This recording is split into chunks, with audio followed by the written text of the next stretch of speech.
Stanford University.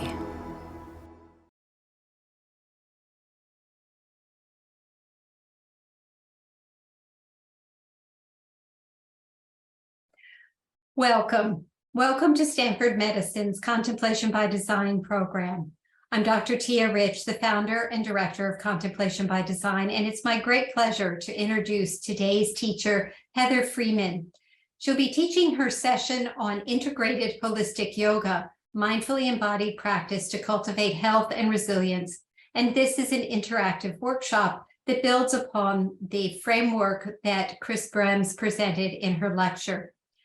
Heather Freeman has her doctorate of psychology, and she also has completed the 500 hours of yoga teacher training and is the manager of Yoga X, an innovative program dedicated to bringing yoga teachings into healthcare. It's housed in the Department of Psychiatry and Behavioral Sciences at the Stanford School of Medicine. Dr. Freeman has extensive yoga and clinical experience in college counseling, primary care, and community mental health. She has led yoga classes, workshops, and trainings in studios, community centers, community mental health settings, on college campuses, in psychiatric hospital, and in a prison. She synthesizes the ancient wisdom of the teachings of yoga with modern psychology and neuroscience to make the teachings accessible. Her therapy and teaching styles aim to help individuals cultivate curiosity and radically accept what it is to be constantly changing, growing, and evolving as a human being. Welcome, Dr. Freeman. Hi, thank you so much for that lovely introduction, Dr. Rich. I'm a clinical psychologist, and I'm working for the department as the program manager of Yoga X. And so I'm so excited to be here today and to lead something near and dear to my heart and have everybody experience yoga in its full form. So I'll just kind of give you a brief overview about how today will go.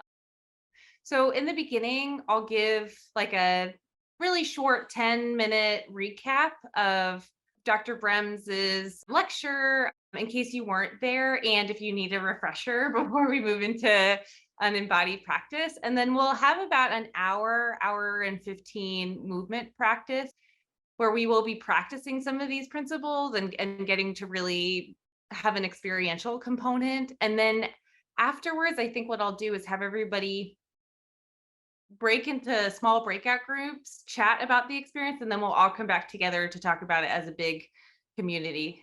I'm very excited that there's 43 people signed up already. And feel free, if there's any questions or things, you can shoot it in the chat or raise your hand as I'm reviewing what we'll be practicing today. And in the movement practice, I'll keep saying this. This is my co-teacher, my cat. He likes to be very involved in yoga.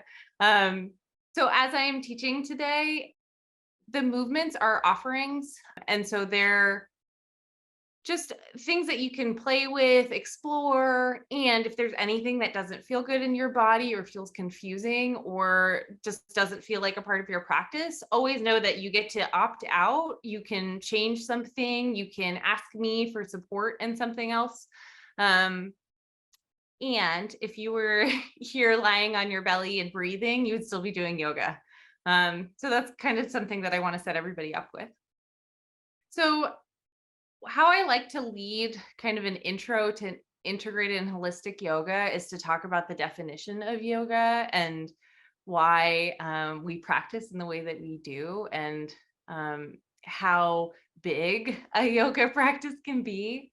And so yoga defined is the word union or unite, or to yoke. And something I love to think about is when we're yoking something, right, we're connecting things that might have felt fragmented, separated, or can at some point fit like puzzle pieces. And so what are we actually trying to unite in yoga?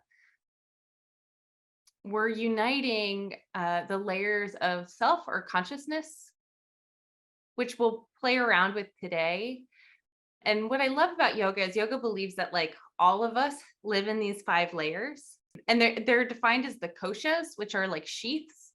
But the definition I really like is layers of consciousness. It's because there are layers of ourself that we can become more aware of. And so there are 5. If you dive deep into a yoga practice, you'll know that the yogis love 5s.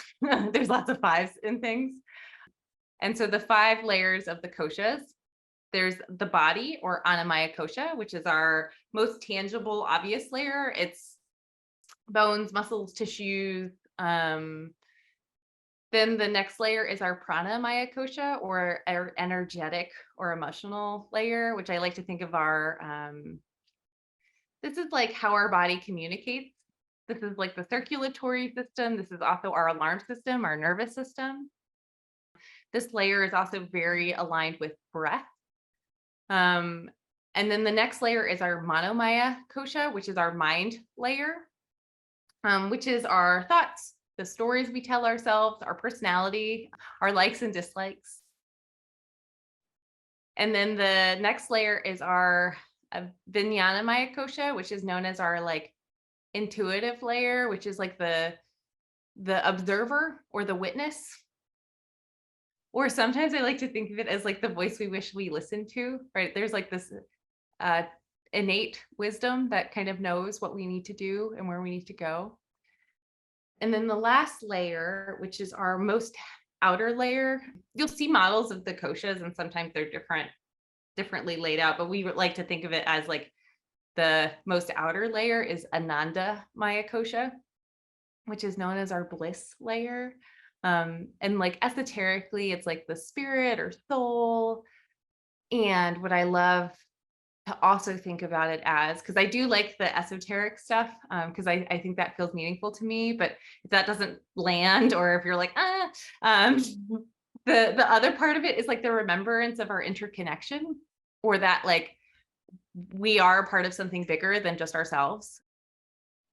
And that we're made up of the same stuff that stars are. And so that to me is our like outermost layer.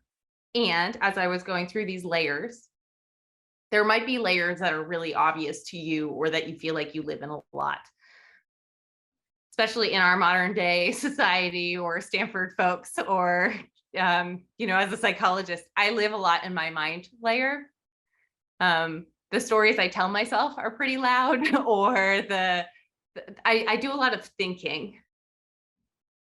And right, for other folks, they might be in other layers that are really obvious. So like, especially our body layer can be pretty loud if we're experiencing an injury or pain, or if we're sick, or if there's a lot of body shame, the body layer can be pretty loud for us.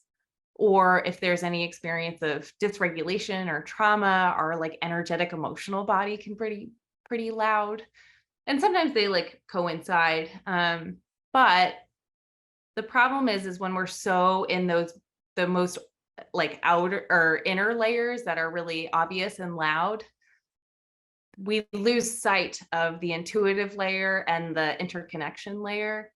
And this is why I think yoga is so special, is yoga gives you a door, right? Through the body, through the breath, even through the mind, so that we can tap into the parts of ourselves that are, the yogis think that they've always been there. It's just we've forgotten. And so it gives us tools that are pretty tangible, right? Like being in a warrior 2 shape, or practicing a breathing practice, so that we can cultivate the skill of being the witness or the observer, or remember that like the same breath that I'm breathing, even though I'm in a way different spot than all of you, you're also breathing the same air, which I just think is such a sweet thing to remember. And so the yoga practice, right, like to build union in these layers is a pretty lofty, right? You're like, yeah, I'd love the bliss layer, but like, how do I do that, right? I can't just like will it. And this is why we have the 8 limbs of yoga. It's because it's a systematic path. It's pretty like, okay, you practice ethics, you move your body, and you use the body as a laboratory for some of these principles. You work with your own nervous system, through the breathing practice. And then you also work with the tools of meditation so that you can work with your own psychology to like move past our stories or to settle ourselves in our own mental storms so that we can see that we're not alone in this, and that there's more to what's happening around us than what our mind tells us, or our reactions to things, or the systems that we bought into, right? Like it's like really when we're ever able to meditate and really reflect on ourselves and our habitual ways of being in the world, then we really can remember, yeah, we are a part of this bigger, grander thing, and we're all in this to be together. Anyway, that's my big lofty like yoga in a 10-minute quick spiel. And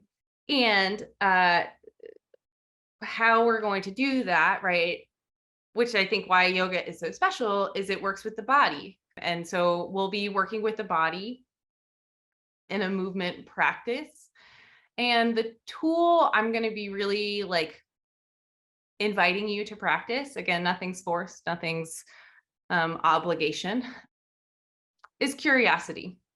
So maybe these layers feel obvious to you and you're like, yeah, of course, I'm in bliss all the time, Heather. And maybe you're like, what would that even be like? Or like, I don't even know what it's like to notice my breathing. And so today, while we're practicing all together, I'll invite you to just be curious and to notice what you can be aware of. That there's nothing that we have to seek. You don't have to come onto your yoga mat and like force bliss. But why not open up ourselves to the possibility of what could be there? So that's my big lofty goal. I think so. What you'll need is you'll need a space on the floor. You can use a yoga mat. If you don't have a yoga mat, you can use a towel or a carpet, or if you're okay with the hardwood floor, feel free to practice that way. You'll also need a blanket. So like any blanket, if you have one off of your couch, or you can also use like beach towel or bath towel will be fine.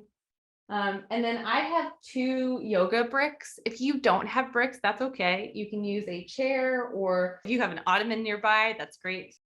So you'll need a space to practice, a blanket, 2 blocks, or something to like help make the ground higher. And then I have a yoga strap, which will make the space between my arms a little longer. If you don't have a yoga strap, that's okay. You can use a PT TheraBand. Also, I've seen people use the belt off of a bathrobe. So just something long that you can use. And then, yeah. And maybe a pillow or 2 if you like an extra support. So I'm actually going to have you all lie on your bellies. And see if you can have a like cushion here as best you can. And then you can bring your hands underneath your forehead, draw your arms out to the side. And if lying on your belly doesn't feel comfortable, you can be in a child's pose where your hips are towards your heels, maybe using a blanket, a support, or a pillow.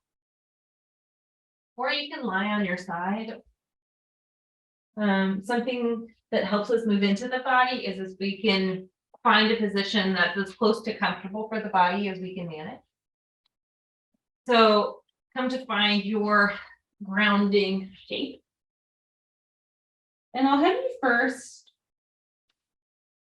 kind of sense into the body and maybe indulge any fidgets or wiggles or adjustments that you need to really settle your physical body onto the ground underneath you. And maybe even noticing what you can notice in your body here, what you can sense, feel, experience. As you begin to settle your mind into this shape. Bringing some stillness into your experience while you settle the body here as best you can. It is totally okay if your body doesn't feel settled. We're just kind of trying to notice what we can notice here as we offer the body a chance to be still.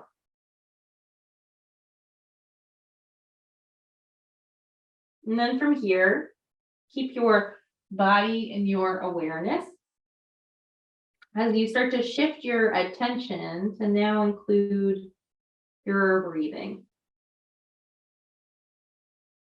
where you notice how the body receives each inhale, watching the torso expand, and then watching as the body releases each exhale, watching the body soften and contract. And here you're just noticing the breath. You don't necessarily have to change it or have it be any different than what it is. You are just aware that you are breathing in and breathing out. Maybe even noticing how you are being breathed here.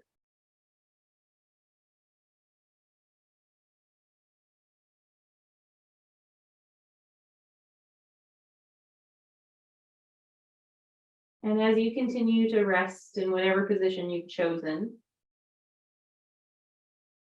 starting to maybe be gentle with the fact that your mind might have start running or have a different agenda or is judging or creating a story around what you're noticing in your body and breath. And see if you can notice the mind just like you've noticed sensations in your body, breath cycles in your own breathing, labeling your thoughts as thoughts without getting wrapped up too much in the content.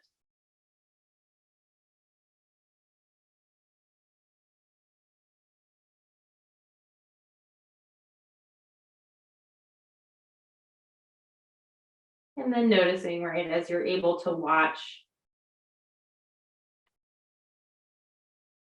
your thoughts, your breath, you're able to, that there's a part of you that's able to watch and observe all of this happening. And see if you can just notice that that's a part here. Even if it feels faint or in the background, that this is something that you can also observe.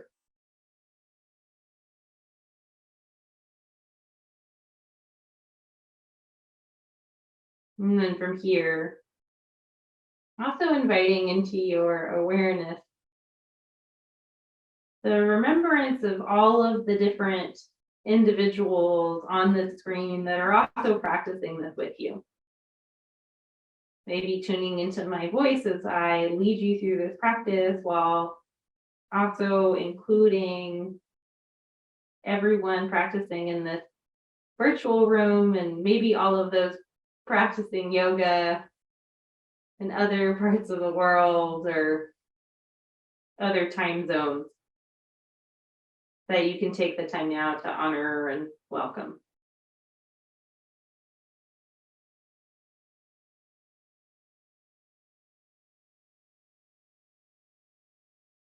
And then from here, you'll start to bring your attention back into whatever shape you're in.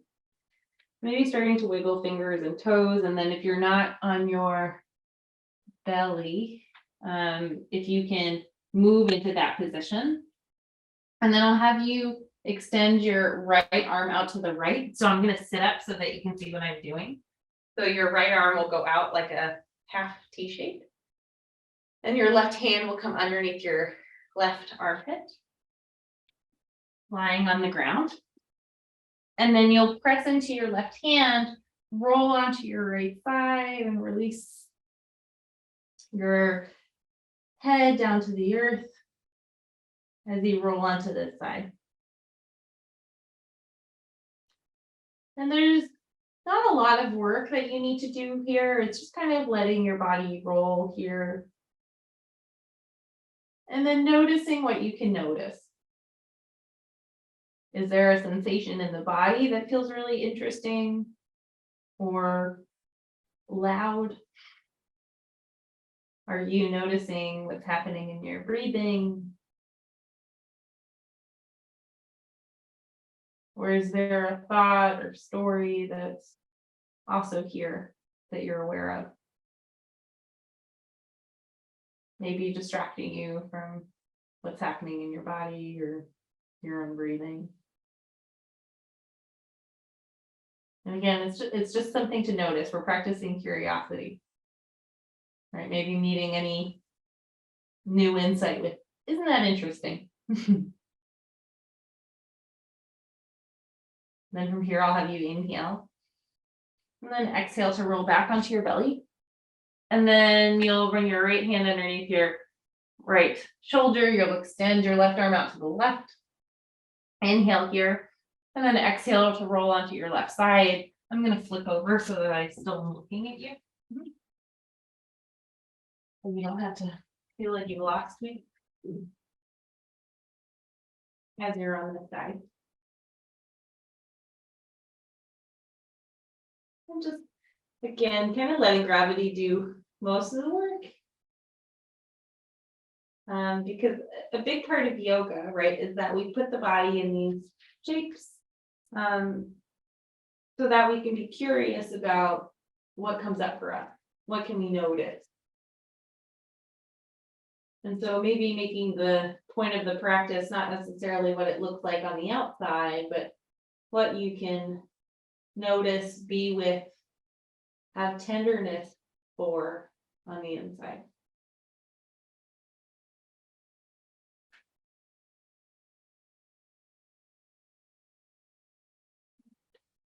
And when you're ready, you'll roll back onto your belly.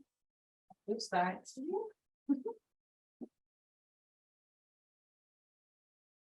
And then I'll have you come up onto your forearms.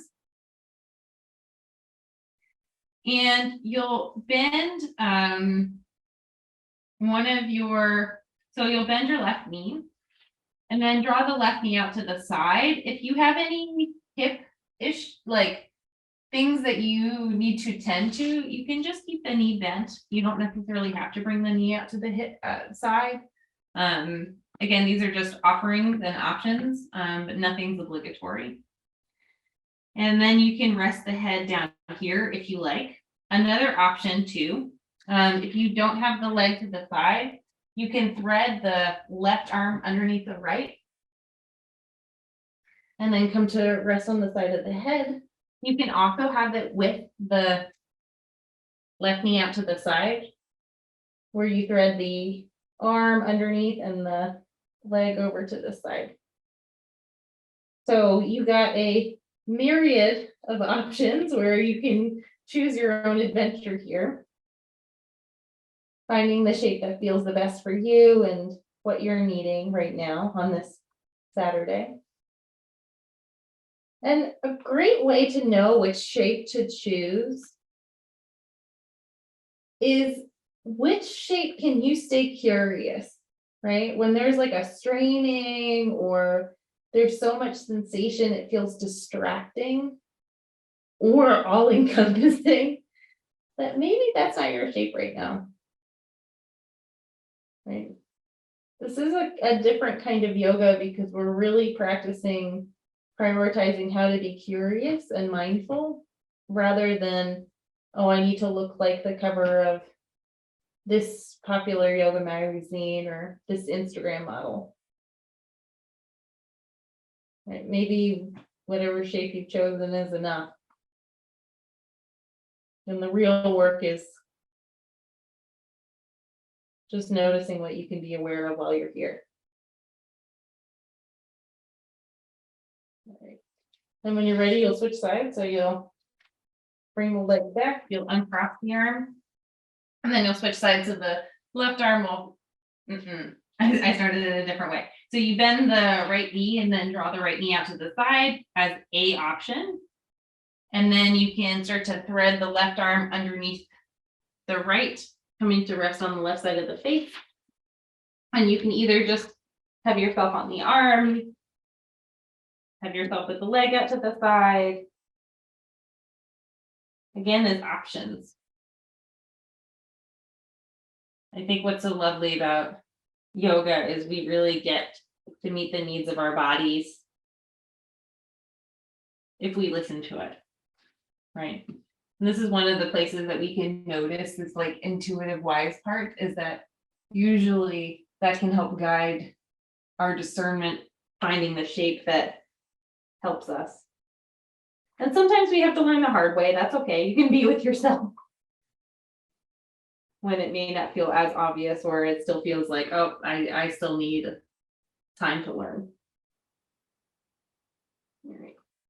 And when you're ready, you'll undo the leg, uncross the arm, and then you'll come back into a sink shape where you're up on your forearms, broaden through your collarbones here. And then when you're ready, you'll inhale. And then on your exhale, you'll tuck your chin towards the chest, and then you'll draw your mid-back back behind you. So you're curling in. Then inhale, now you'll start to broaden through your heart. Maybe you roll your shoulders back. And your gaze can be forward or up towards the ceiling. And then exhale to curl in. We'll do this a couple of times.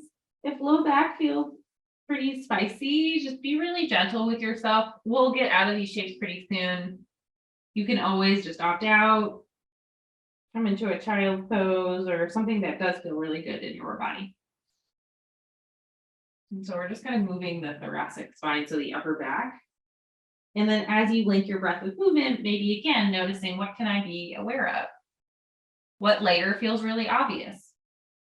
What layer feels like a mystery? Or I have no idea what you're talking about. Layers. And that's okay. And then the next time you're forward, you'll stay there. And then I'll have you just release your right ear towards your right shoulder for a moment. And then you'll inhale to lift the crown of the head up, and then switch sides so your left ear goes to your left shoulder.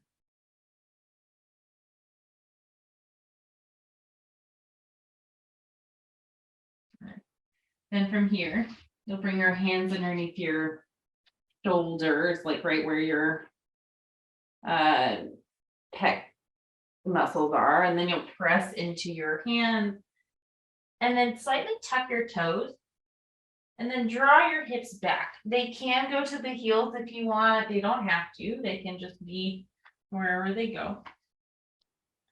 And then on your inhale, you'll start to tuck your chin towards your chest, draw the upper mid back up towards the ceiling, and then draw yourself forward towards stacking your shoulders over the wrists. They don't have to go all the way, but it's just kind of in that direction. And then exhale to draw your hips back. Inhale to roll forward. And then exhale to draw back. And the next time you're forward, you can stay there. You can also start to release the belly, coming into a cow shape. Or you can start to release the hips down, coming into a seal shape. And then exhale to curl yourself back. And these shapes can be as big, as little, as creative as you like, right? What's kind of nice is I'm the only one on screen, so you can feel free to like find whatever works in your body, finding the thing that's interesting. And again, choosing shapes as a way to embody the possibility of staying curious. Checking in with maybe the most obvious layers of you, right? The body, what's happening in your breath, maybe how you're thinking, interpreting these movements. And maybe accessing the intuitive part or the remembrance that we're all moving and breathing like this together. And then the next time you're up in a tabletop, you'll stay there. And from here, you'll actually start to walk your hands forward and draw your hips back. So your hips can be over your knees as you release your forehead down. This is a great place if you have a pillow or a blanket. You can bring that underneath your head. You can also bring your head onto a block, or you can bring it onto the floor. As you press into all 10 fingers, draw the heads of the thigh bones back as you lengthen through both sides of the body, and then you draw the upper arm bones in towards the shoulder socket. And then just kind of allowing the heart to melt. And see if you can have this curiosity here, especially as you start to add more movement. I know we started very, very slow and low.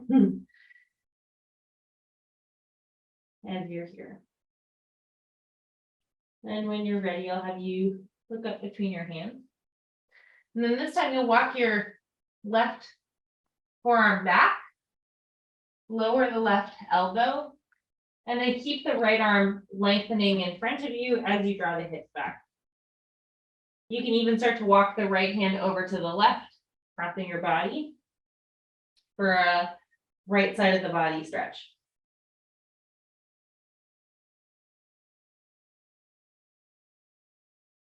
For a couple of rounds of breath. And once again, right, just being curious and open to what parts of yourself you can notice. Yoga is all about learning to pay attention and see what's there.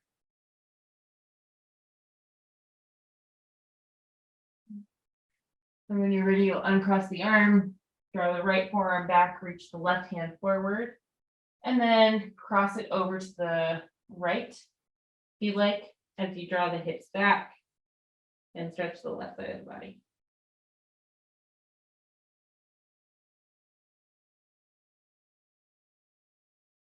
And what I love is we have very different sides, and so it gives us an opportunity to be curious about the new side. That there's maybe there's a different story. I for sure have a different story about my left shoulder than my right shoulder. And just something to notice and be with. We often live very busy lives where our focus and attention is outward. And so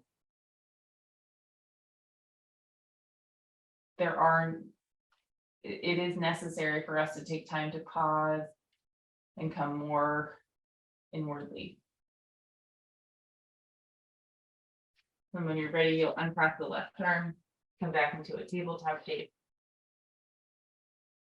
And then from here, so you can decide, you can either draw your hips back into this shape that we were doing before called puppy's pose, or you can tuck your toes, inhale, draw your hips back, and then as you get to the place where your hips can't really draw back anymore, you'll start to lift the knees off of the earth, lift the pelvis up towards the ceiling, coming into a downward dog shape, Adho Mukha Svanasana.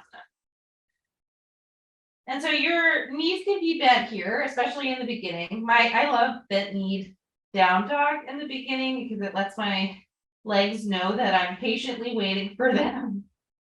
And then I'll practice patience with them as you draw your hips back. And then see if you can press into all 10 fingers, lengthen through the side ribs, and then maybe your heels start to push down. Mine will never touch the floor, so if you're also in that same boat, we can be in this together, right? Remembering our interconnection. Maybe adding some loving pressure to the backs of the legs as you're holding this downward dog. Then when you're ready on your inhale, you'll inhale forward and you'll bring your shoulders over your wrists. Maybe finding a plank shape. You can always lower your knees if you'd rather have a knee down plank pose. And then your exhale, you'll draw your hips up and back, downward facing dog. Inhale, roll forward, planks with knees up or knees down. And then exhale to draw your hips slowly back, downward facing dog. And we'll do this a handful more times. So whatever you're needing, and dependent, right, like on what you've done today, if you're like wanting more movement, feel free to add a lot. If you're like, I've already done movement in my body, you can also take your time, take it easy. If you're just like tired, like let yourself honor what you're needing. Maybe using the data of your koshas to figure out your next move. All right, next time your hips are back, whether they're in down dog or in puppy's pose, you'll start to walk your feet gently forward. You might have to bend your knee, coming forward into a forward fold position. This is where I'm going to grab my blocks. If you have an ottoman or a chair, these are a great place for them. And you'll let your head and heart hang forward. If it doesn't feel good to have your pelvis over your femur bones like this, or this feels like a lot in your low back, you can always just choose this shape where your hands are on bricks, on the ottoman, on the chair, or your hands are on your shin bones as you reach the crown of the head forward and draw the thigh bones back. And then if you like, you can exhale to forward fold, or you can stay in that halfway lift position. Inhale to lift halfway if you're not already there. And then an exhale, fold. We'll do that 2 more times. Inhale to lift up halfway. And an exhale to fold. Root down through your feet. And for this first one, I'll have you kind of have a gentle bend in your knees. Bring your hands to the tops of your thighs. Press into your thighs as you draw the crown of the head forward and up. And then exhale to soften into your standing shape. Maybe giving yourself a moment to close your eyes or to sense the echo of the beginning part of our practice in your body. As you stand here, and once again, ask yourself, what can I be aware of? What am I noticing? What parts of myself are loud? And what parts of myself are subtle? Again, these are all questions to ask that you don't necessarily have to have an answer for, just the curiosity. And then when you're ready, you can open your eyes and lift your gaze and come back into our virtual space. So this is the time that my body gets cut off. And so we'll come into a standing shape. And you'll play around with finding a strong standing shape. I'm going to turn towards you, but you can stay where you are facing. And just play around with maybe lifting your toes of one foot and releasing them down and then switching sides. I think we stand so much in our day and we don't really take the time to be curious about all the things that go into standing. So maybe playing around with how you'd like to place your feet. And then imagine that you can plug into the earth by how you are connected by the soles of your feet. One of the yoga cues I love is thinking about your feet as like a 3-pronged cord that you're plugging into the earth here as you press into your feet. And then from your feet, start to engage the muscles from the ankles, the calves, the knees, the thighs. And then starting to hug maybe the low belly in, raising up through the sternum. And then see if you can softly roll the shoulder blades down the back and kind of let your shoulders come into their socket. Sometimes we can stand like a soldier, like we're like really drawing our arms back. And so see if you can kind of have some gentleness with your shoulders here as you're holding this shape. And then from here, I'll have you inhale to sweep your arms out to the sides. And see if you can draw them as slowly as you can as you reach them up. And then exhale to draw them out by the sides to your hips. And then inhale to bring them out to the sides and up. And then exhale out to the sides and down. And the next time your arms are out and up, I'll have you either, so you get to choose, you'll clasp your right wrist with your left hand and you'll C curve over to the left. Or you can cross your right foot behind the left to make the lateral bend different. And so you get to decide, right, which shape helps me be curious, right? Does this feel too boring? Does this feel too complicated? Does this feel like enough?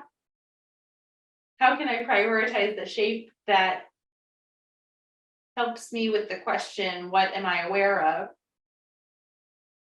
Rather than pulls me from it, distracts me, or feels like too much. And then when you're ready, we'll inhale to come back to center. Uncross the leg if it's crossed. And then you'll switch sides. So the right hand will clasp the left wrist. You'll side bend to the right.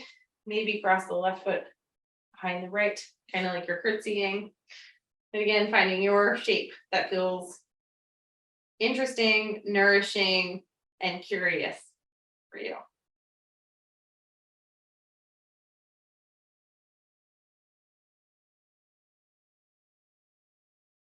And then from here you'll inhale to draw yourself up.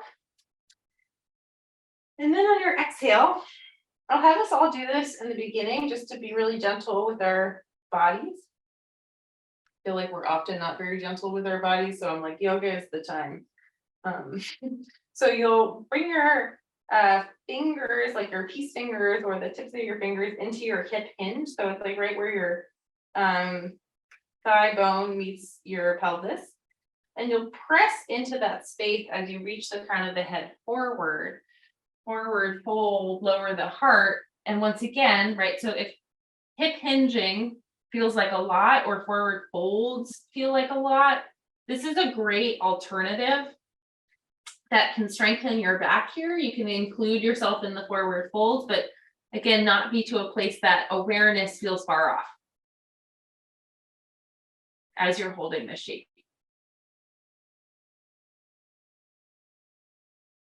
If you'd like to go into the forward fold, feel free. I'm going to hang around here because I've done a lot of sitting and forward folding this week. So you get to decide what works for you and your body. Then when you're ready, if you are in a forward fold, inhale to lift halfway. So coming up into this shape. And then an exhale to fold. Now from here, we're going to press into the feet, and you can either press into your thighs or sweep your arms out to the sides. Inhale to come up into a full standing shape. Urdhva Hastasana, so this is upward hands pose. And then exhale to bring your hands together in front of your heart. Then inhale, we'll sweep the arms out to the side and up. And then you can decide, right, your hands can go into the hip hinge, or you can sweep your arms out to the side and come back into your forward fold shape. So whether it's this halfway lift shape or forward fold shape, you get to decide. And then inhale into a halfway lift position if you're not already there. And exhale, fold if you'd like to fold. Then inhale, we'll sweep the arms out to the side, then up, or press into the thighs to lift ourselves up to a standing shape. And then this time, you'll bend your elbows out to the side, lift your heart here. Coming into a slight back bend. So engaging the back body from a strong foundation to open the heart. And then inhale to bring the arms up. And then exhale to hinge at the hips, either bringing your hands to the hip hinge or around to find your forward fold or halfway lift position. Inhale to lift up halfway if you're not already there. And then exhale to fold. Root down through your feet. We'll do this one more time to sweep the arms out and up. And then exhale, bend your elbows, draw your heart up, and maybe leaning back. You get to decide how much, again, in a way that's prioritizing being curious about what you can notice here while you're here. And then inhale to lift. And exhale, hinge at the hips, sleep with the heart, forward, fold. Then from here, we'll inhale to lift up halfway if you're not already there. And then I'll have you step your right foot forward and then draw your left foot back. And then you'll have your blanket, towel, pillow back behind you if you like, as you lower your back knee down and untuck the left toes. And so from here, you'll press into your right foot, like that three-pronged cord. And then as you press into the right foot, the top of the left foot is pressing so much into the earth that you couldn't lift it up behind you. Like, so if I was there, I couldn't pull it off of the ground. And then you'll draw the right femur back as you move the hips forward. And again, going to a place that feels curious, right? But not necessarily where the sensation in your hip is the loudest thing, that it's hard to stay curious about other parts of yourself. A big part of yoga is finding a position where us and all of our layers gets to be present, not just one or two.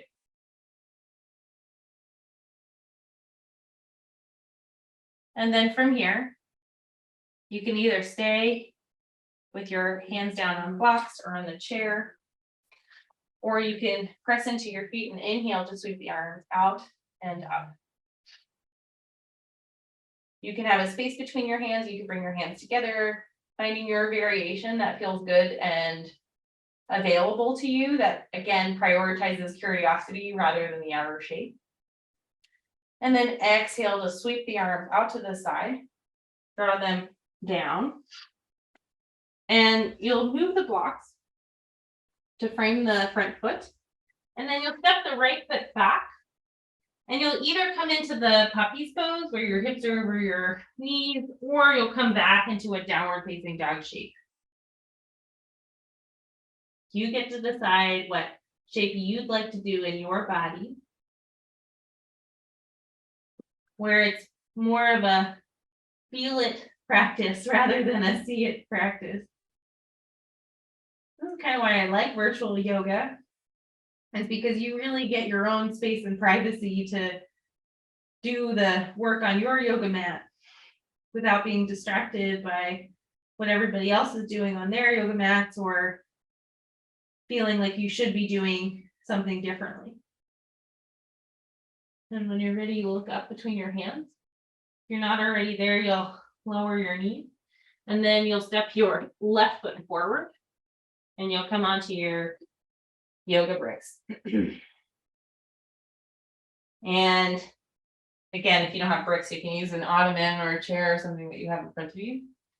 And then you'll draw your left hip back, right hip forward. Press into your left foot. As you press into the top of the right foot here.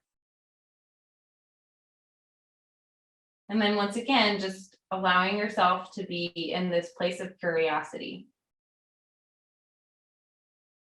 right? There's lots of things to notice and to sense, whether it's something that's happening in your hips or something that's happening in your right pinky toe, or maybe noticing your breath as you're holding this shape, or maybe the thoughts and feelings you have about what's happening now or what's happening off of your yoga mat.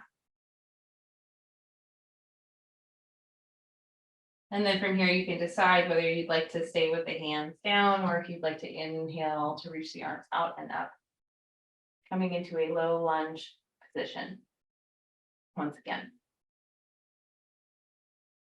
And breathing here. And as best you can, staying curious. What can I notice? Am I in the body? Is my breath my anchor? Are the thoughts that I'm thinking here? Am I able to observe all of these things?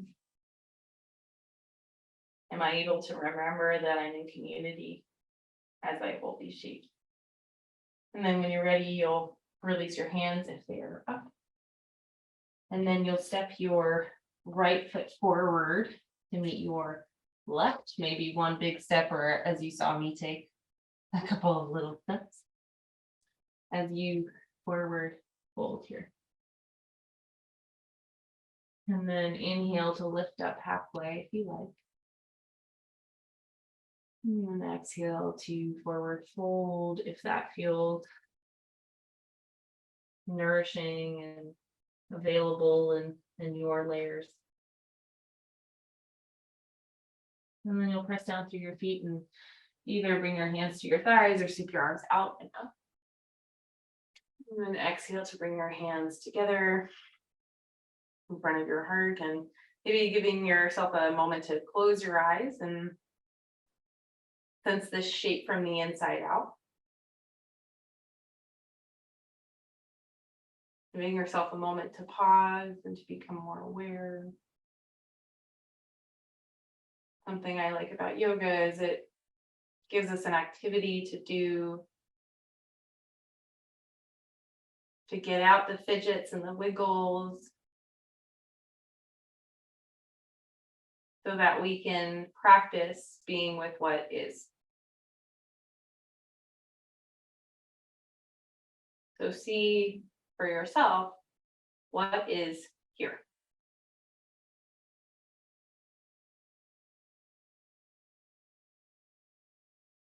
And then from here, I'll have you inhale, your arms out and up.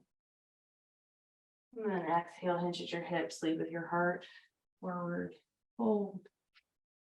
Into a halfway lift position or a full forward fold. Then from here, you'll inhale to lift up halfway if you're not already there. And then you'll step your right foot back. Walk your blocks back to your foot or step your foot between your blocks or your whatever prop you have. And then you'll lower your back knee down, untuck the toes. And then you'll press your left foot into the earth, draw the right top of the foot into the planet, and then you'll draw your left hip back, right hip forward. And then from here, you'll inhale. So you can stay in the blocks. Start to lift your heart here, or you can inhale to draw your arms out to the side and up. Then on your exhale, an option is to bend your elbows, draw the elbows back together, and lift up through your heart. Maybe looking forward or up towards whatever ceiling or sky you have available to you as you're here. Keep pressing down through the feet. Keep being aware of what's happening in the legs. As you ask yourself, what are you aware of in this shape? And then inhale to reach the arms up, draw them out to the sides to bring them back to the block. And then you'll step your left foot back, bring your hands onto the earth, and you'll either move back into a puppy's pose or a downward facing dog. for 3 to 4 rounds of breath.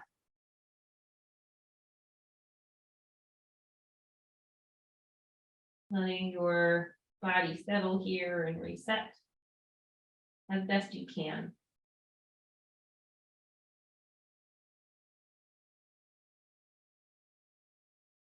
And when you're ready, you'll inhale to look up between your hands. And then you'll step your right forward, come onto your yoga blocks or your ottoman, whatever support you have. And then you'll draw your right thigh bone back, left front of the hip forward as you breathe here. Then from here, stabilize yourself in your base from your feet and your legs. And then inhale to reach your arms out to the side and up. And then on your exhale, you can decide if you'd like to bend your elbows and draw your forearms back as you lift up through the heart.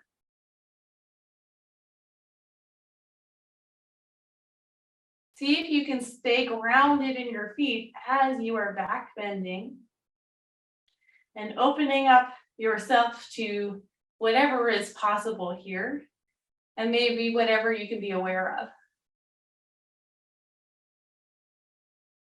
And then when you're ready, you'll inhale to reach your arms up, draw them out and around to frame your front foot.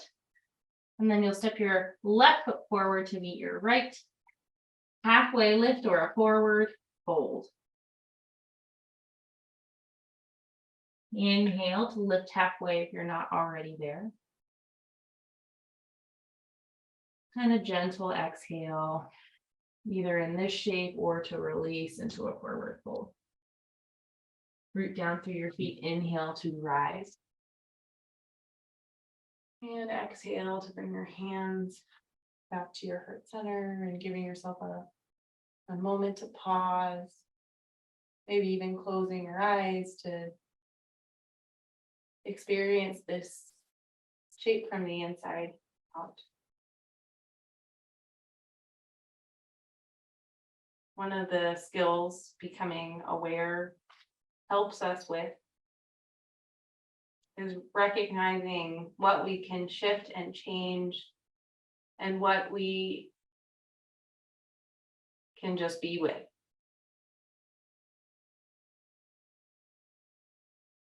And that the more we're aware of what we can just be with, we recognize everything's transient nature. That just because things won't change and shift on our timeline doesn't mean that they won't change and shift. That we just have to be patient, watch, change what we can, and be with what we can't. And when you're ready, you'll inhale to sweep your arms out and up. And then exhale, hinge at your hips, play with your heart forward, fold. And from here, you'll step your left foot back, lower your left knee down, untuck the toe, draw your right hip back, or right femur back. And then inhale, you'll sweep your arms out to the sides and up. And then exhale to release your arms down, opening up through your heart, maybe even moving the front of the pelvis forward, but again, only in a way that feels like, yes, all of my layers are here and helping me make a wise choice for myself. And then you'll inhale to reach your arms up.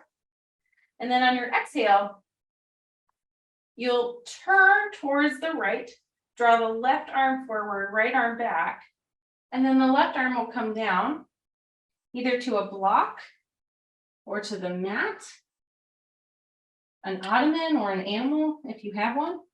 And then your right hand can either be up towards the sky, it can be on the right hip turning, or the right femur turning.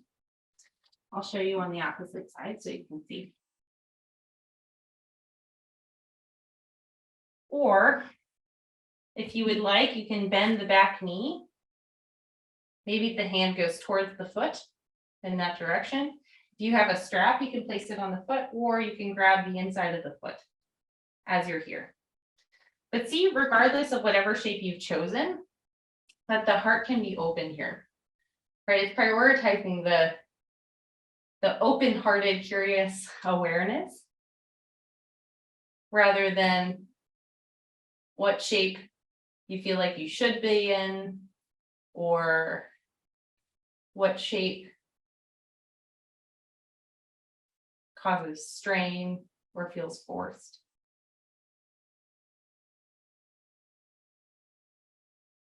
Sometimes we get to practice yoga to let ourselves be patient with what we got today.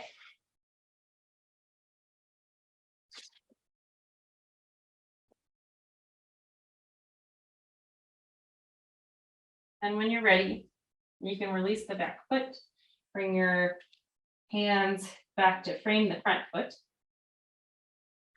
And then you'll draw your right leg back either into a puppy's pose or down dog, maybe even a child's pose if that's what you're needing right now,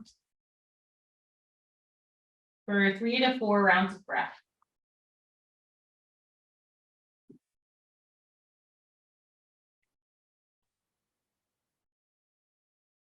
Again, letting yourself be patient with whatever is here and arising for you.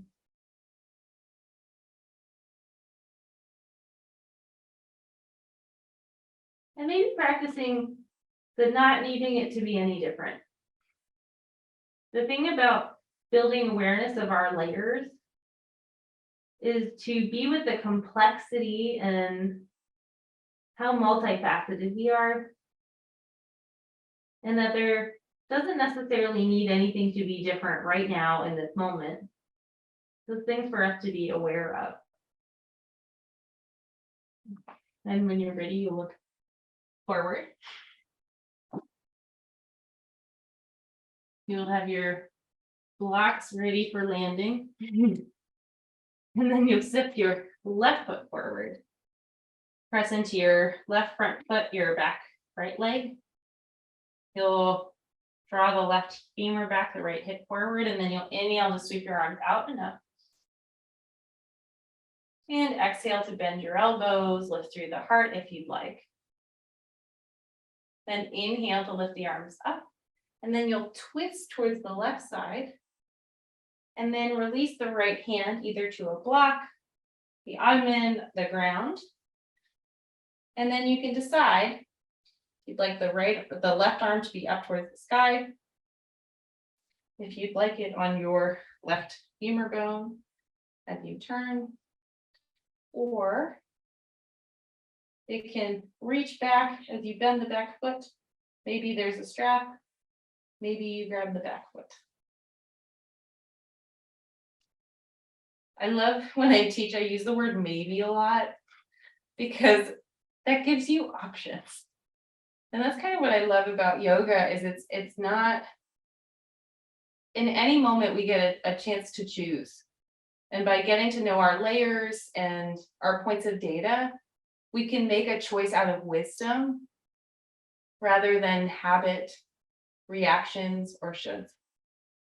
And so see if you can make a choice based on the curiosity that you've been practicing about how you'd like this shape to be manifest, exist as.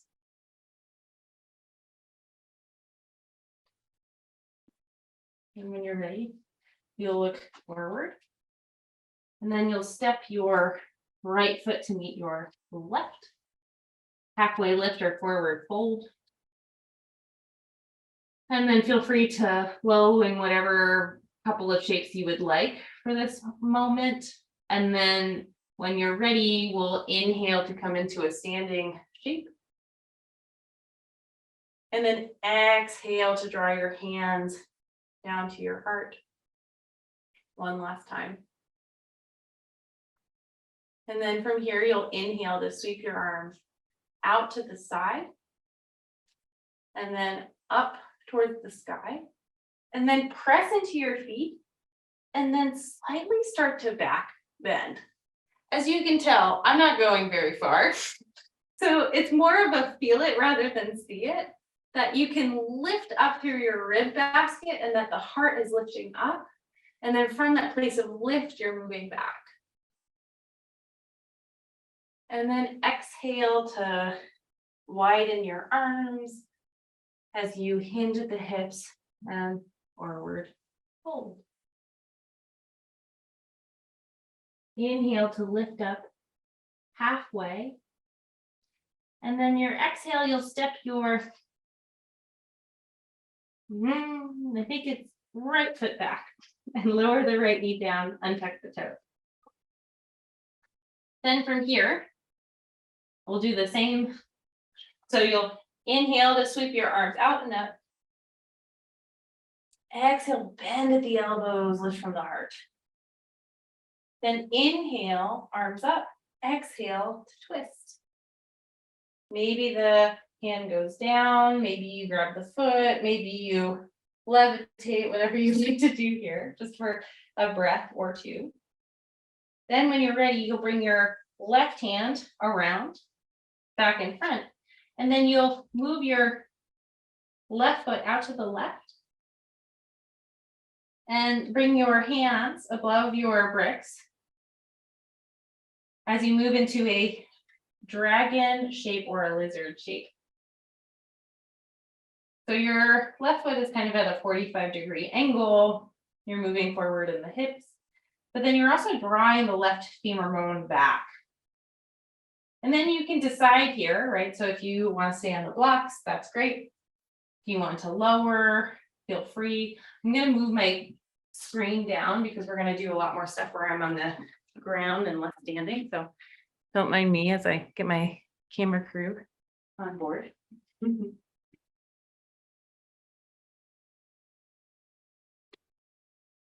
So from here, you're drawing the left leg back.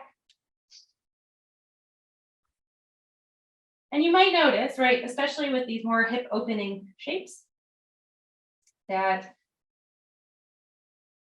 sometimes there's a lot of body sensations that makes the body layer pretty obvious. Sometimes there's breathing that we can notice, or the energetic feel of what's arising for us. And maybe, you know, we all have stories around our hips and our hamstrings and our tightness, and some yoga lore that I kind of like is that our hips are our emotional attic. And so again, you know, not necessarily trying to force an emotional experience here, but just seeing what you can be aware of while we're all practicing this together. And especially in any of these shapes, just know that you're not stuck, that you can always shift and change, adapt, do what you need. And then when you're ready, this time I'll have you walk your left foot back to the center of your mat. And we'll see how this goes, because I tried this right before. And then you'll actually start to, you'll bring your hands forward of the left foot. And then you'll walk it to the right side of your mat and bring the left foot towards you. And then you'll lower onto the front shin of your left leg. And then you have two options. You can bend the right foot, start to sit. So your both legs are bent and turned, so I'll turn towards you. So it's kind of like this, where they're both at 90-ish degrees, and you're in a deer shape, is what it's called. So that's option one. Option two is you draw the whole left or right leg back behind you into a pigeon shape. I think it's Kaputasana. And then you bring a blanket support underneath the back hip. So I'll show you deer shape. If you have a pigeon pose shape, feel free to move in that. But I'm going to have everybody. So when your legs are on the ground, you're pressing them into the ground and then pressing them together to really engage the legs here. And then you'll have your blocks in front of you. So if it's in pigeon pose, the blocks are in front of your shins. If you're in deer, they're in front of your thigh bone. And you'll press into your blocks and then see if you can open through the heart here. If neither one of these shapes feels okay, you can lie on your back here and have a window stretch shape or a figure 4.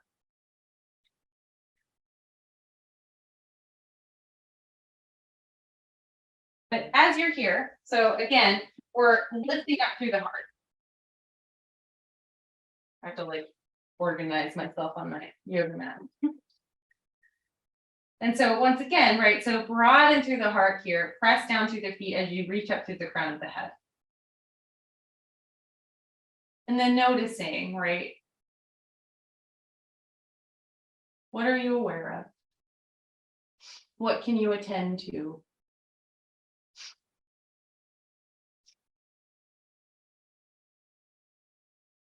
Especially in these slower shapes where we hold for a bit longer. It gives ourselves a moment to pause, notice, and then maybe identify where there needs to be more patience, tenderness, care.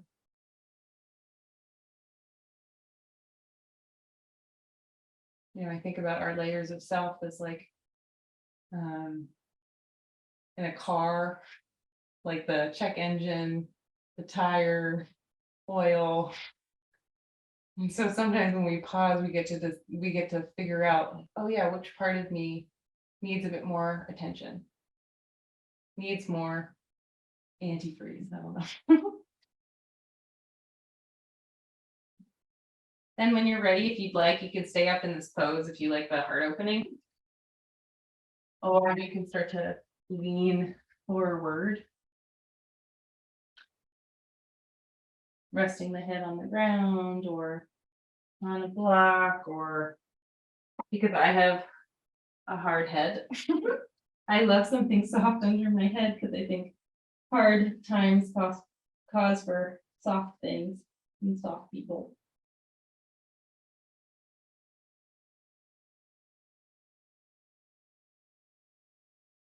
And so doing whatever you need to adjust, adapt, be curious about, and notice what you can be aware of here.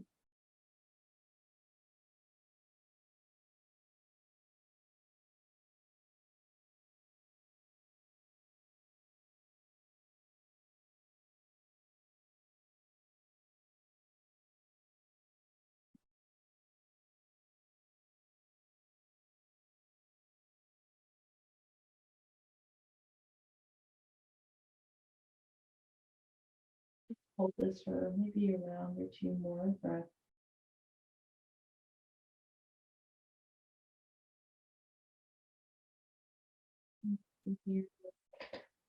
Kind of undo your shake. And then you'll press into your hands and kind of bring yourself back into a tabletop, puppy's pose, or downward facing dog, whatever you're needing in the shape.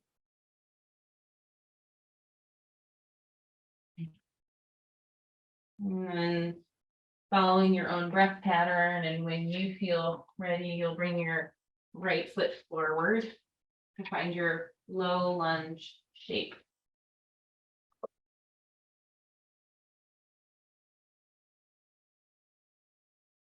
You'll press into the right foot, draw the right femur back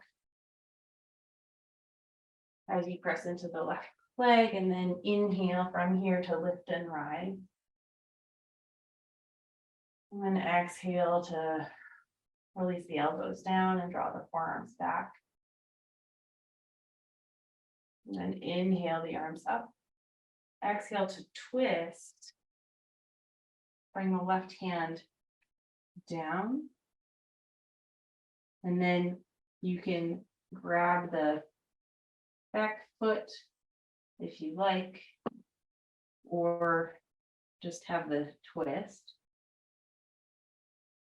And then grab the block, move the right foot over to the right, coming into a low lizard shape just for a moment.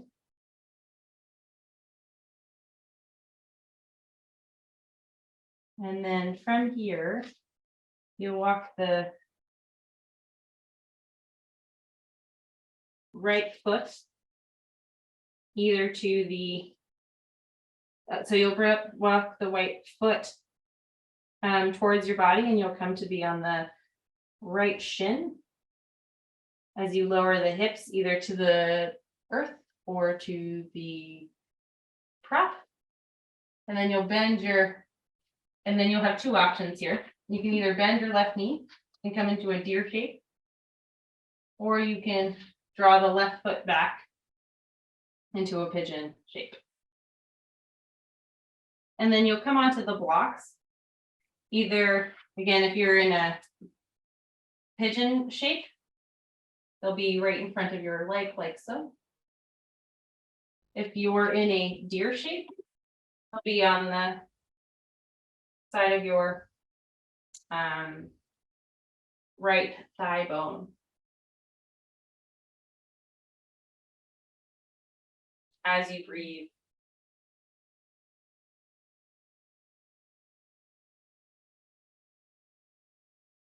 And once again, kind of noticing what you can be aware of.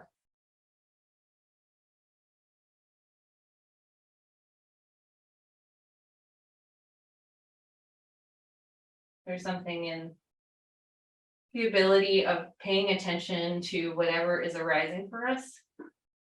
And maybe noticing, right, what layer has felt very obvious and available to you while we're practicing, and which layer may have felt foreign or different or brand new that you've just gotten to know in our last hour and 15 minutes. Okay.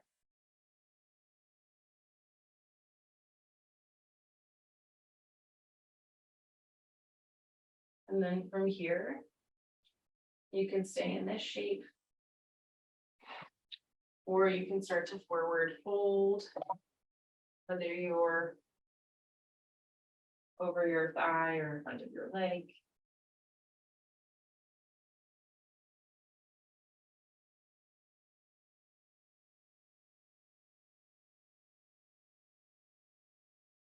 Giving yourself this moment to pause, to move into quietude.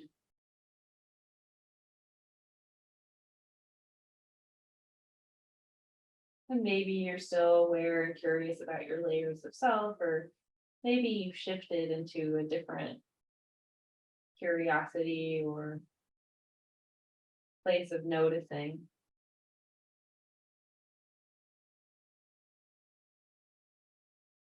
And again, there's nothing wrong about anything you're paying attention to, whether it's what I'm saying or maybe something very specific to you. It's just something to notice.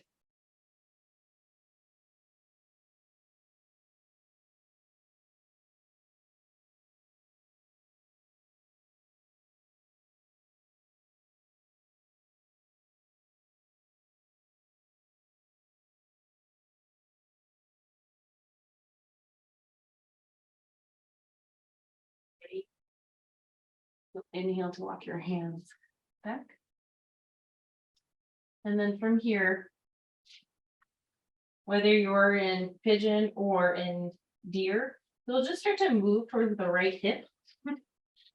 And then start to move back to center. And you can sit on your hips and move your knees side to side. I like to lift my hips as I move. Just giving myself a moment to resettle. And then from here, you'll grab a blanket or a cushion. to bring it underneath your seat just for a moment. I like to have supports underneath my hips because it helps me have a nice curve in my low back. And then you'll bring your feet together and your knees wide. You can decide how close you'd like the feet to you. I promise there's nothing magical. If your feet get all the way to you, which I actually wouldn't know anything about, but there's no enlightenment based on foot position. So finding a reasonable one that feels interesting to you. And see if you can have the inner legs move away from you as the outer legs move towards you. And then you can clasp your feet. And then see as you press into your hips, can you reach up through the crown of the head here? As you breathe into this shape.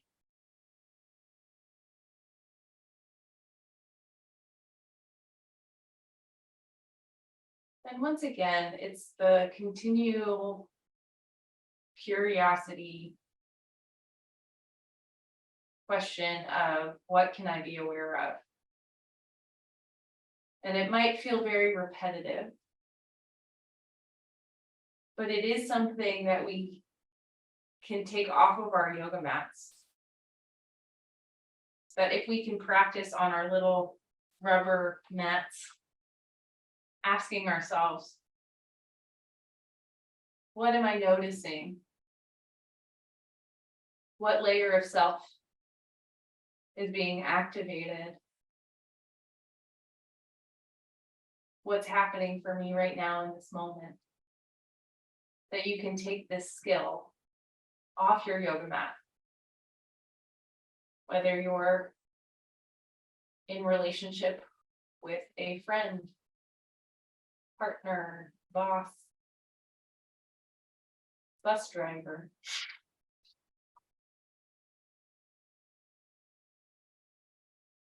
We practice these skills in a low stake environment on our yoga mat so that we can take them out into our world and recognize that everyone we interact with also has just as complex, multifaceted personal experience that you do. We just forget.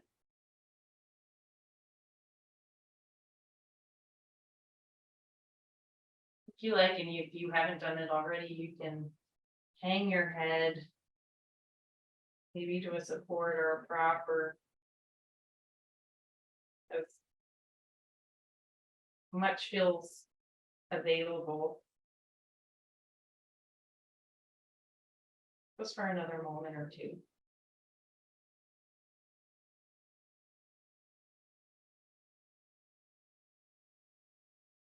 And when you're ready, slowly start to bring yourself.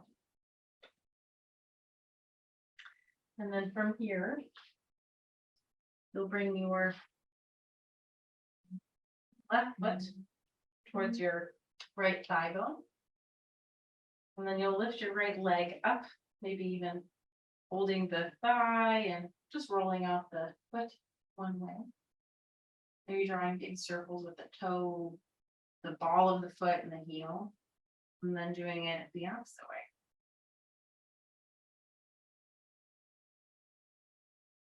And then you'll kind of hold gently your right foot as you kind of rock the leg right and left. And then you'll cross the leg over your body and then place the right foot where it lands, so it can be on the knee, the thigh, or in the hip crease. As you come into a half lotus shape. And again, this is a great place if you have a blanket or a prop to go underneath the knee as you support yourself here. And then from here, you can bring your hands face down on your thighs or your hands on your lap. as I invite you to gently turn in towards your own experience.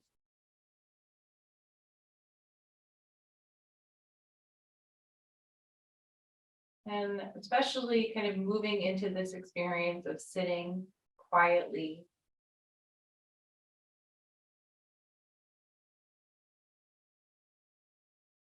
Maybe feeling some stillness in your body, while recognizing maybe other parts of your body that are not as quite still. Sensing into the beating of your heart, the movement of your blood, while also being with the breath as it moves through you.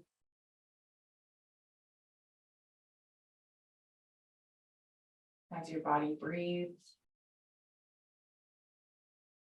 Maybe feeling into the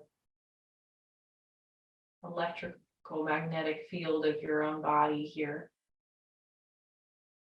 As you take a moment to pause and be the witness.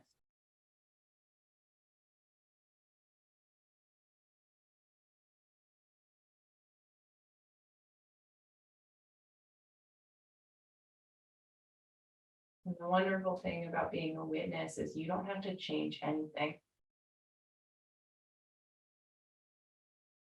You're here to watch, witness, and be with.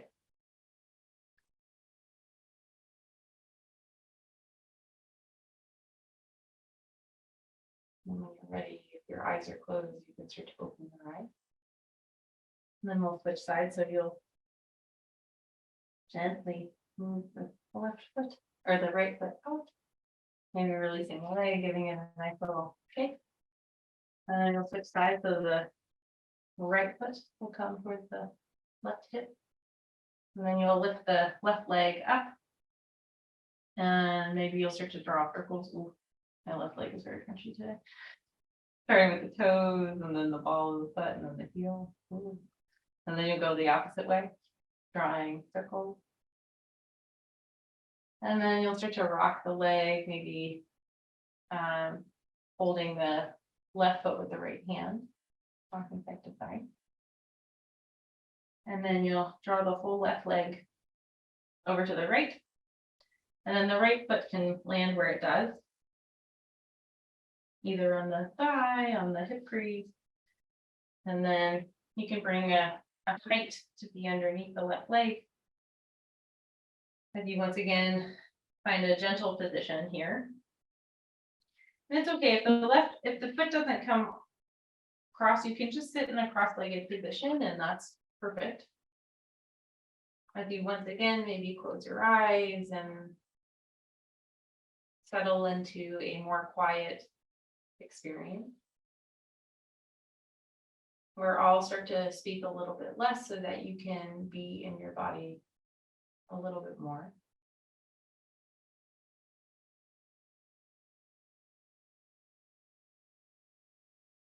Being with the gentleness of your own breath, the nature of your own mind, the wisdom of your own heart, and the community that you're already in.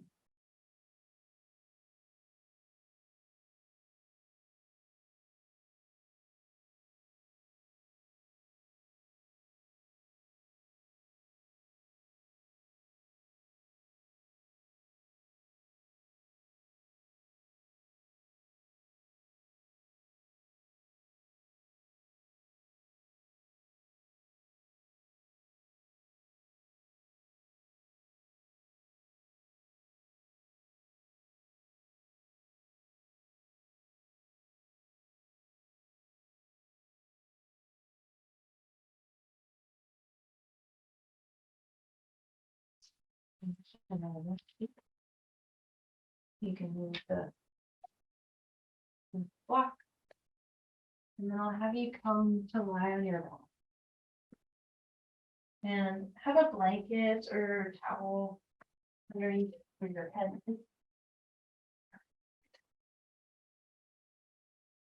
And something that I like to do is I have the fold of a blanket underneath where my the like knob of my neck in the back is. And then I'll tuck the corners. So I have a nice little cushion. As you find your way into a final shape. So your knees can be bent, your feet can be on the floor. You can also extend your legs long. You can have your hands on your belly, which is something I really like to do. You can have a hand on your belly and a hand on your heart, or you can have your hands out to the side. Because this is a quiet posture that can induce relaxation. Your body might get a bit cold, and so take the time to put on socks or a blanket or turn on the heat as best you can. As you start to lie here and rest in this quiet. And once again, ask yourself, what can I be aware of?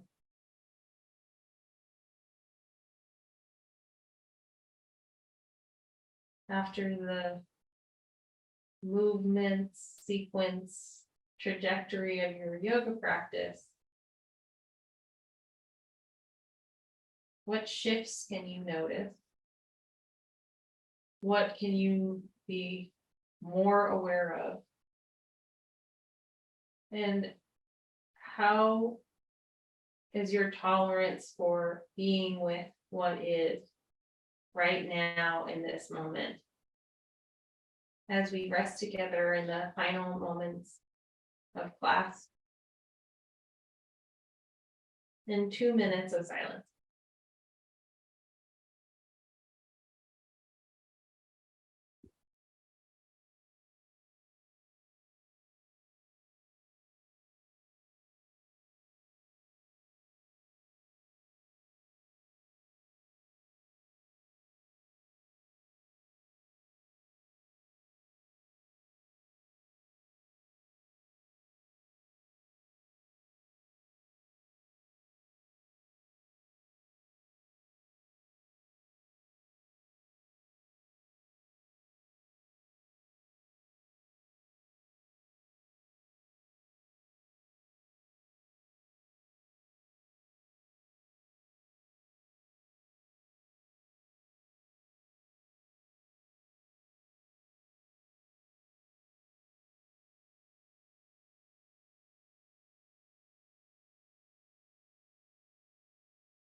Continue to rest where you are and begin to bring your attention back to your breathing. While I read some of my favorite words from Mary Oliver. in a poem titled When I Am Among the Trees.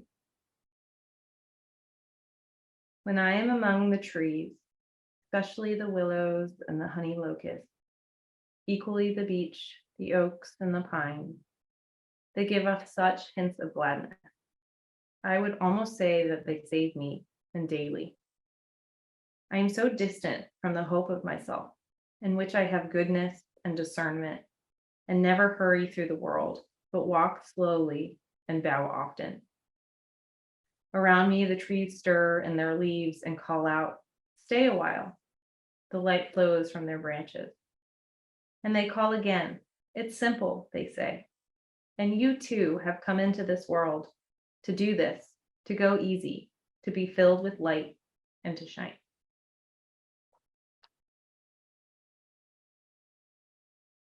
And so when you're ready, following your own pace, begin to wiggle your fingers and your toes and slowly begin to invite intentional movement into your body. And then eventually the small movements will lead to bigger movements where you can hug your knees into your chest and start to roll onto one side. And then give yourself a moment to rest on your side. I promise there's no hurry or rush. And then when you feel ready, you can start to bring yourself up into a comfortable seat, whatever that means to you. And you can have your palms face down on your thighs or your hands together in front of your heart. As I invite you to bow your head gently towards the wisdom already within you. To acknowledge that our yoga practice is not teaching us anything new, but simply reminding us of what's already there. And to remember that we will go farther together than we ever will apart. My wish is that our practice supports and nourishes all of you as we all move towards healing and resilience. Thank you so much for practicing with me. A big bow of gratitude to all of you.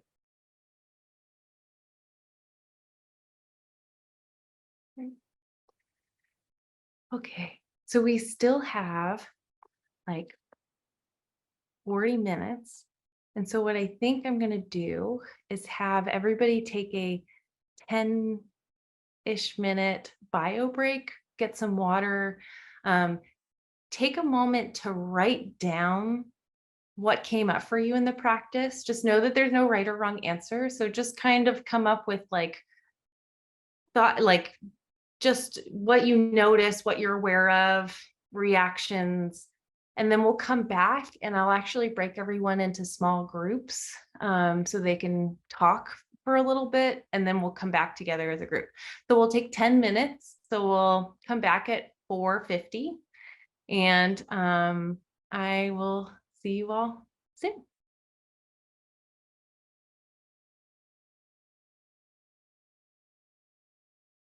Hi, everybody. Welcome back. What I'll do is I'll give you a prompt or something to talk about in your small groups, and then I think you'll be in your small groups for about until 5:00, maybe 5:05, to give you all 15 minutes to have everybody speak a little bit.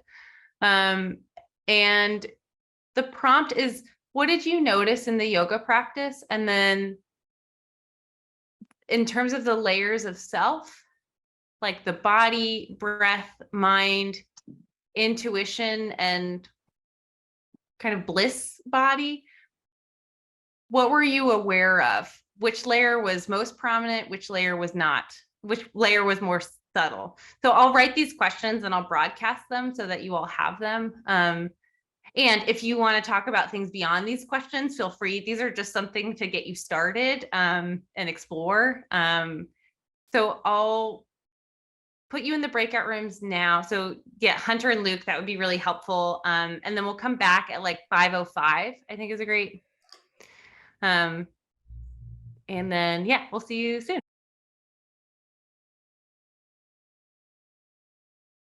Hi, everyone. Welcome back. All right. Well, I would love to hear what people's experience was and what they noticed. But before I do that, I'd love to throw out like a process question of like, what was it like to talk about your experience in the small groups? Well, I'll begin just to say that it isn't often that after a beautiful guided practice that we get to come together and share our experience. So the invitation and the delight of being in community was just a blessing. So thank you. Yes.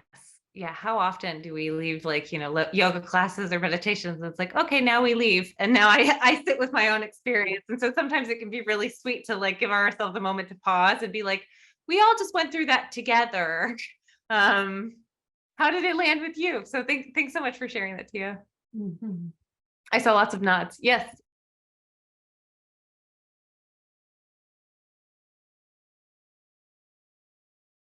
Oh, I love that you said that because it really is, right? Like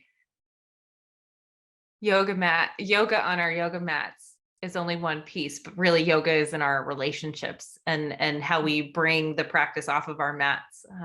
So I love that it was conversational yoga, which sometimes is the hardest pose, right?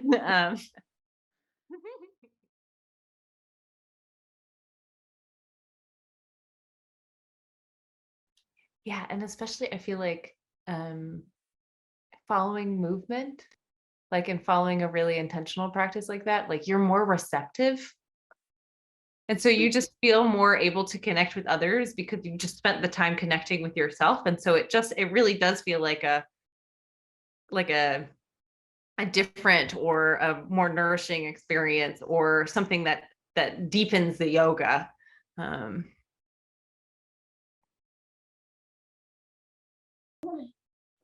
yeah. Because it is, I think this is what yoga does is it brings us inward so we can go outward and like remember all that's around us. Um, yeah.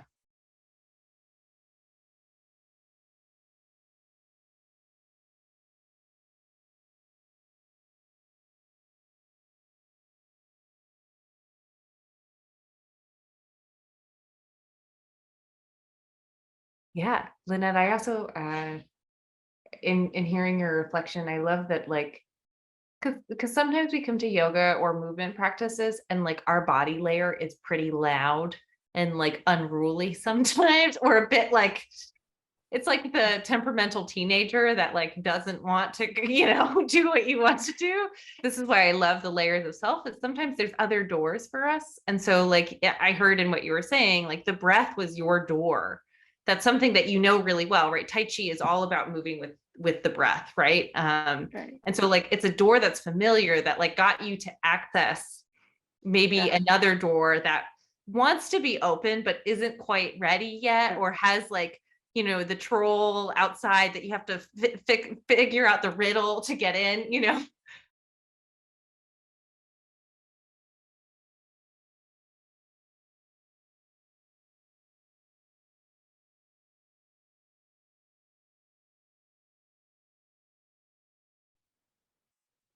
Yeah, a lot of the contemplative practices really complement each other and they all like they're very different, but then they also are, I've heard a teacher say it's all different paths to the same well.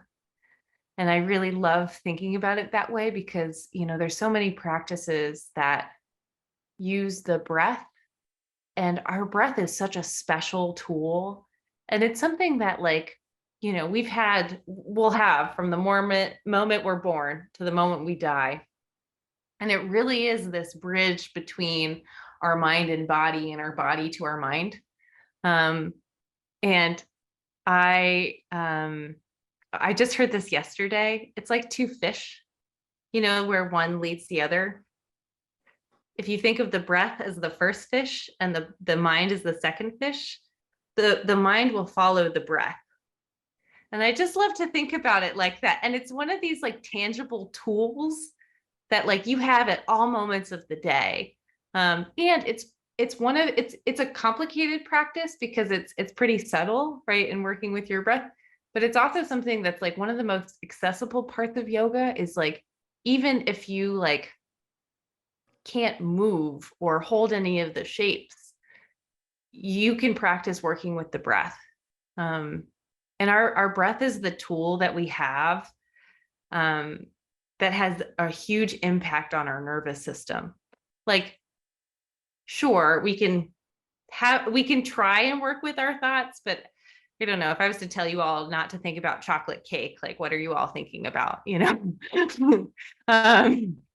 And it's not like you can tell your heart to not beat right now, right? Like hopefully, thank God, you know, thank goodness, like we can't do that, but we can have a moment to slow our breath down, or to notice our exhales, or to, what I love about yoga is it's very about breath and movement. And so we link this really subtle thing with something really tangible so that we learn the like, oh yes, okay, how do I work with my breath in this moment, to make things pretty simple for me to come back into seeing things clearly, or to give myself a little bit of space from whatever's happening.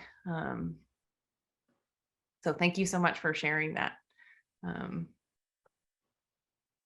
Yeah, the thing that I was saying before is that as a yoga teacher, and even as a psychologist, like I didn't come here with an agenda about what your experience will be like. It really is a let me set up the context and give you the tools.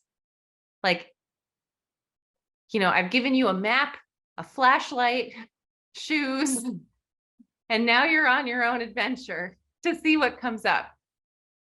And this is why I really like yoga, is it's really like, you know, we get this experience on our yoga mats and we have some tools, and we just get to explore and see and witness and observe what's there for us. And there might be a day, like, you know, I have a shoulder injury that I'm working with that like I'm just very in my body layer because I'm just very aware of this part of myself. But then there's some moments like yesterday I was in a training and everyone in the session afterwards was like, after moving today, I just realized how tired I was. You know, and especially after a hectic weeks, people had a moment to be like, oh, I'm really tired. I didn't really give myself a moment to like ask myself or pause and witness and notice. And so this is why I love yoga as a contemplative practice, is it's really like it gives us, we don't necessarily know what we'll find all of the time, but it gives us the tools to be our own researcher. You know, we might have hypothesis or hypotheses, but it really it's our ability to be with what is, and our openness to notice, and it's a skill for sure.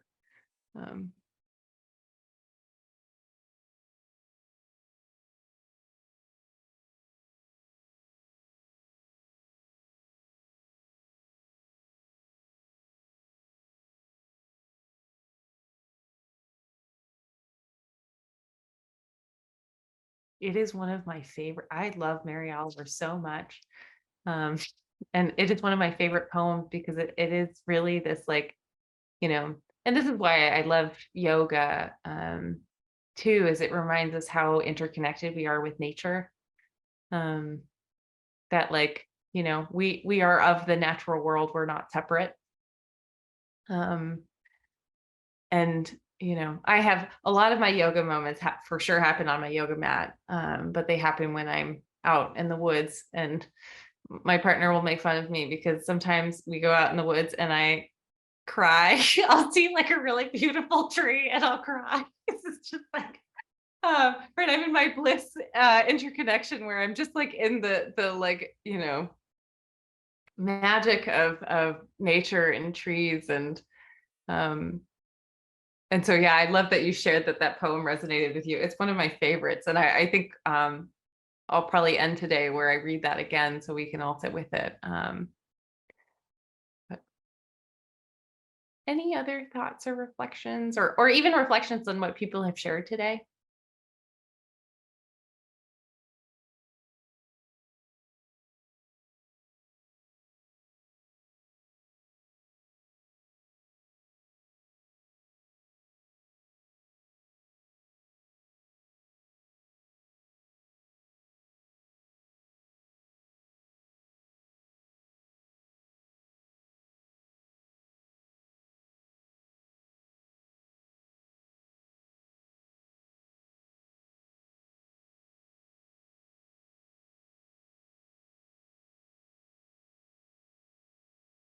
Yeah, to me, those are like these like, yeah, these like magic moments, or the director of Yoga X says this, and I really love it, where it's like we realize like our beautiful insignificance, right? When there's these like beautiful magical things that we're just like, and it's like that moment, right? And sometimes it happens inside on our yoga mats where we're like, oh, I just learned something about myself. Or like you're like out and you see this like beautiful like thing that only happens in like a moment. Or this happens to me like um the other day I was walking and there was a cat who was walking in the neighborhood. It was just like the friendliest cat. And I like took a moment in my day to like pause and like play with this cat. And I was like, what a gift life is sometimes, and it doesn't always feel like that. I don't want to like, positivity, all of us, but what I love about contemplative practices is it gives us a moment to pause so that when those moments do come up, we're able to like be with them and be in awe.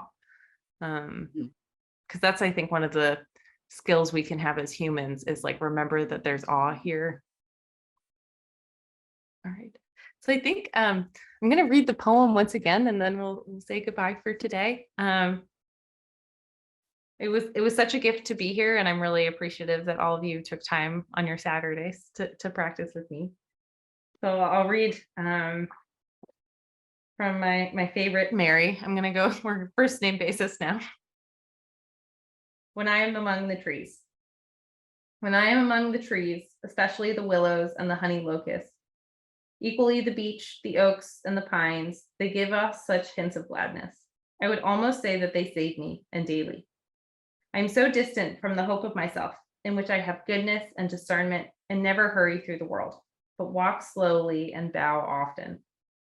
Around me, the trees stir in their leaves and call out, stay a while. The light flows from their branches, and they call again. It's simple, they say. And you too have come into this world to do this, to go easy, to be filled with light and to shine. So go shine, everybody. Thank you so much, Heather, for a beautiful practice session. Thank you. Welcome. Goodbye, everyone. So lovely to be with you all.